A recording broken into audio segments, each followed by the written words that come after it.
Hello students. तो आज हम जिस टॉपिक पे बात कर रहे हैं वो टॉपिक है ऑनलाइन टीचिंग या फिर ऑनलाइन एजुकेशन। तो आप सबको पता ही है कि कोरोना के पीरियड में जो ऑनलाइन स्टडीज़ है वो एजुकेशन है बहुत पॉपुलर हो चुकी थी, क्योंकि और कोई ऑप्शन ही नहीं बचा था। जैसे कि स्कूल कॉलेज सब बंद थे। तो उसी टॉपिक में ऐसे लिख रहे हैं, क्योंकि ये पेपर में क्वेश्चन आ सकता है, ऐसे या आर्टिकल लिखना इस पे आ सकता है।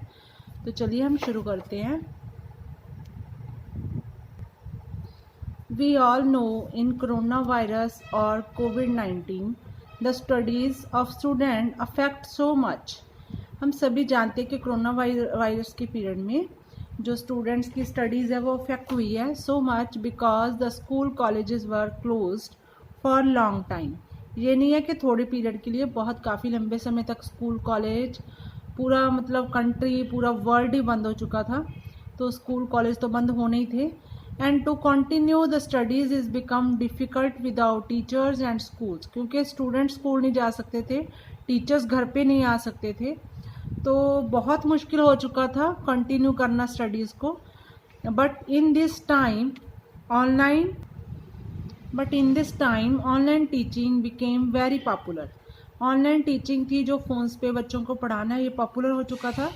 And it refers to the education via internet connection, computer, smartphones are required for the education. तो इसके लिए एजुकेशन थी वो इंटरनेट के थ्रू होने शुरू हो गई।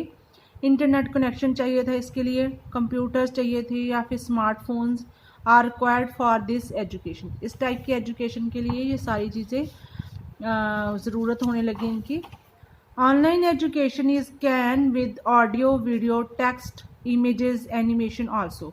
जो ऑनलाइन एजुकेशन है वो किस तरह से हो सकती है? ऑडियो भेज के भी हो सकती, वीडियोस भेज के, या फिर टेक्स्ट लिख के हम टीचर्स व्हाट्सएप ग्रुप्स पे या जूम ऐप वगैरह थी तो उस पर क्लासेस शुरू होने लग गई थी। तो इमेजेस या फिर कोई फ़ोटोज़ भेज के या फिर एनिमेशन, छोटी क्लासों के बच्चों के लिए एनिमेशन वीडियो बना के सेंड होनी शुरू हो गई थी। तो ये सारे मीन्स थे जिसके अकॉर्डिंग ये स्टडी शुरू हो गई।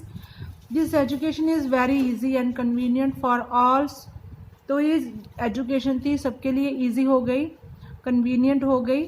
Specially this education is open for people of all age groups. ये नहीं है कि छोटे बच्चों के लिए या बड़े बच्चों के लिए सिर्फ, बल्कि ऑल एजेस के ग्रुप्स के लिए ये अवेलेबल हो चुकी थी। तो इसका ये भी एक एडवांटेज था। It saves time and money of the students.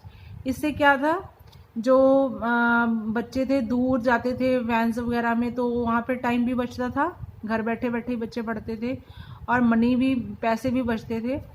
The importance of online education has greatly increased in last 2 years of Covid.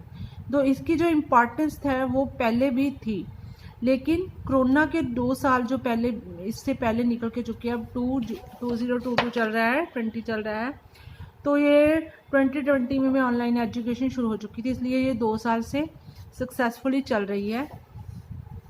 This concept of online education existed years back.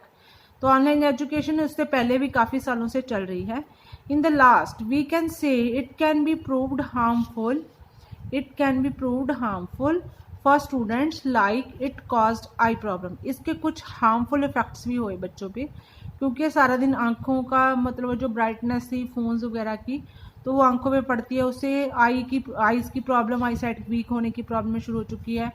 And headache is, सारा दिन ही phone पे बैठे रहना, उससे भी headache की problem. It's many online apps come in form to provide education. तो इसी कोरोना पीरियड में बहुत सारी ऑनलाइन ऐप्स थी, वो भी यहाँ पे फॉर्म में आई, मतलब तो प्रोवाइड एजुकेशन के, बच्चों को एजुकेशन प्रोवाइड करवाने के लिए for all classes and change the concept of studies.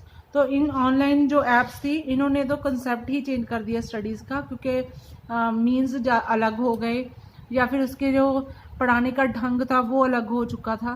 तो इससे जो कंसेप्ट है स्टडीज़ का बहुत ज़्यादा चेंज हो गया। तो topic is the ended. If you like my video, then please share and subscribe my channel Education Point.